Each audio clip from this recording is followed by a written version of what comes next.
लगता है वो लोग हमारी बातें नहीं समझ रहे। हम उन पर हमला करेंगे, तैयार हो जाओ। अदनान, देखो मेरी बात सुनो, ठंडे दिमाग से काम लो। अदनान, मेरी बात क्यों नहीं सुन रहे? मैं कुछ कह रही हूँ तुमसे। वो लोग तुम्हें मार डालेंगे। मैं तो पहले ही मर चुका हूँ। मुर्दा इंसान दोबारा नहीं मर सकता। अगर तुम जेल चले गए और अगर कातिल बन गए तो? ज़मरुद, वो लोग नहीं रुकने वाले। उनकी समझ नहीं आ रही। वो उसके खानदान पास नहीं आएगा। वो तुम्हें नुकसान पहुंचाएंगे, सुहा को नुकसान पहुंचाएंगे, या फिर किसी और को नुकसान पहुंचाएंगे। लेकिन मैंने उन्हें खबरदार किया था, कहा था उनसे कि अब नहीं। अदनान रुक जाओ प्लीज, खुदा के लिए रुक जाओ। ज़मरुद, मैं तुम्हारे लिए और खानदान के लिए ये करने को तैयार हूँ। अब तुम हटो मेरे रास्ते से।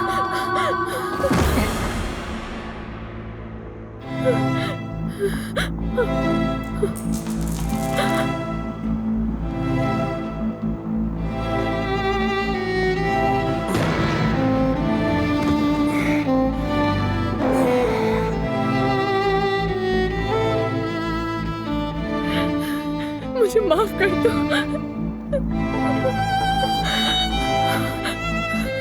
माफ कर दो। मैंने तुम्हारे लिए किया। मुझे माफ करना अदनान।